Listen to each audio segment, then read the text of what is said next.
दांत वाली बहू। रंजना कभी ब्रश नहीं करती थी। उसे कितनी बार उसके माँ बाप ने डांटा, लेकिन उसका कोई असर उस पर होता ही नहीं था, जिस कारण से उसके दांत पीले पीले हो जाते हैं। शादी के बाद। अरे बहू, वैसे तो तुझ में कोई कमी नहीं है, पर तेरे दांत इतने पीले कैसे हैं बेटा? कैसे मतलब? कोई सर्जरी थोड़ी ना कराइए।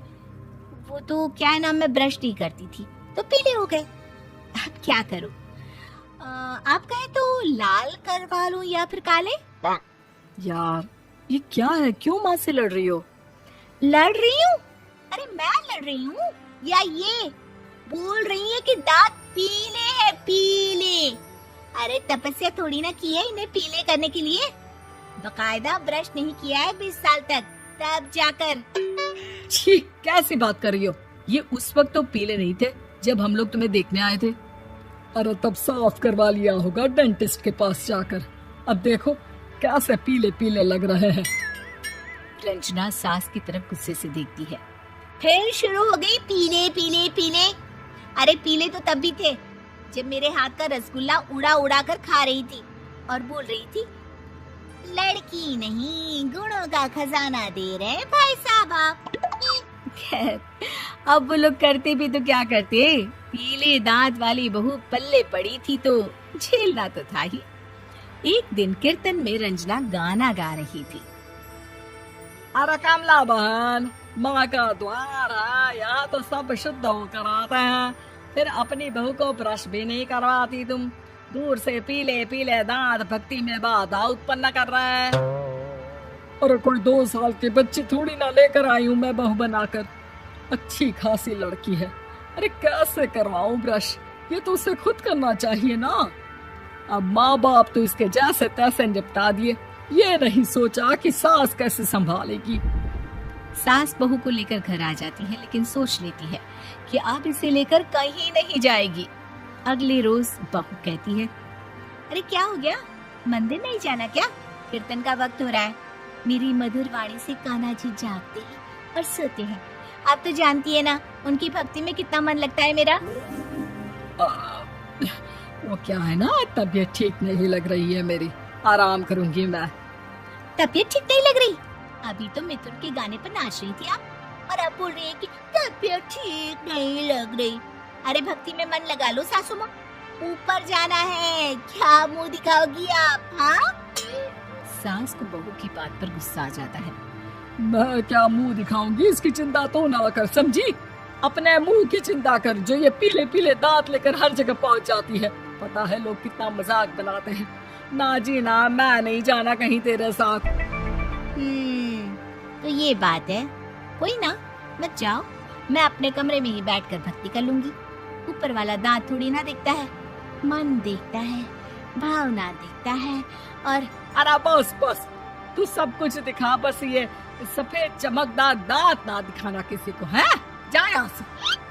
बहू को सास की बात का कोई फर्क नहीं पड़ता, वो तो जैसी थी वैसी ही रह जाती है। सुबह नहाकर किचन में खाना बनाना, फिर खाना खाना, कीर्तन भजन करना और सो जाना। एक दिन, माँ जी मैं सहेली के घर जा रही हूँ, शाम को लेट आऊंगी। हाँ हाँ, तो जाना, मैंने कौन सा तेरी आरती करनी है घर पर बैठकर। रंजना सहेली के घर जाती है, जहाँ वो पार्टी में जाने की तैयारी कर रही होती है। अरे शिखा, कहाँ जाने की तैयारी कर रही है? मैं गलत वक्त पर आ गई क्या?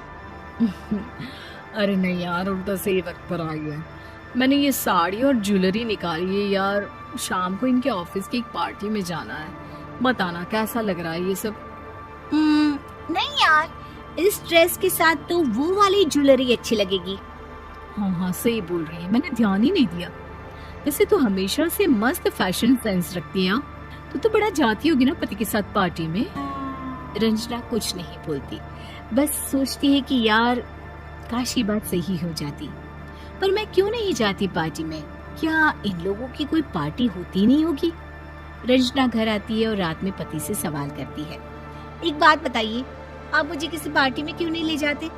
क्या आपके यहाँ ऑफिस में पार्टी नहीं होती? पति बेचारा क्या कहता कि दांत पीले हैं तुम्हारे इसलिए। अरे कोई पार्टी होती नहीं हम लोगों के ऑफिस में, तो कहाँ से लेकर जाऊं? और मार्केट, मॉल, कहीं वीकेंड घूमना, कहीं तो। अरे यार सारे हफ्ते में एक छुट्टी मिलती है, तो सोचता हूँ कि आराम ही कर लूं। क्यों? रंजना मन मार के रह जाती। पहले कभी सास के साथ मंदिर जाया करती थी, लेकिन वो भी सास ने ले जाना बंद कर दिया। घर बैठी बैठी रंजना बोर हो जाती है। तभी उसे आइडिया आता है और वो मायके जाने का सोचती है। सासू माँ, 2 दिनों के लिए मम्मी के घर जा रही हूँ। अच्छा अच्छा ठीक है, आराम से जा। और हाँ, माँ से कुछ अच्छी आदत सीख कर आना कि कैसे शरीर के हर भाग की तरह दांतों की सफाई भी जरूरी होती है, समझी? शुरू हो गई ना आप? वो लोग आपकी तरह नहीं है कि छोटी छोटी बात का बतंगड़ बना दे। उन लोगों के लिए मैं मायने रखती हूँ, ना कि मेरे पीले पीले दांत। रंजना माँ को बिना बताए उन लोगों को सरप्राइज देती है, लेकिन जैसे ही वो दरवाजे पर पहुंचती है, अंदर देखते कहीं जा रहे होते हैं। अब माँ, काश रंजना दीदी के दांतों वाली प्रॉब्लम नहीं होती, तो वो भी हम लोगों के साथ चलती ना बुआ जी की बेटी की शादी में। हाँ बेटा, लेकिन अब उसे कौन समझाए कि उसको उसके पीले दांत नहीं दिखते, लेकिन उसके आसपास के लोगों को कितना एम्बैरेसिंग फील कराते हैं। मुझे तो कितनी बार उसके स्कूल की टीचर ने शिकायत की कि उसके साथ कोई लड़की बैठना भी नहीं चाहती, और ना ही कॉलेज में कोई उससे बात करना चाहता था। लेकिन पता नहीं क्यों उसे ये बात समझ में ही नहीं आती।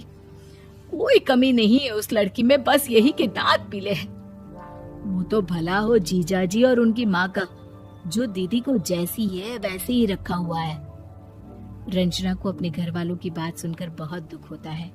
वो सोचती है कि वो क्या करे, लेकिन फिर वो सीधा डेंटिस्ट के पास जाती है, अपने दांत चमकाती है और कसम खाती है कि वो रोज ब्रश करेगी। अरे क्या हो गया? तुम तो 2 दिनों के लिए गई थी ना, पर कोई ना, अच्छा है, चलो आ गई तो।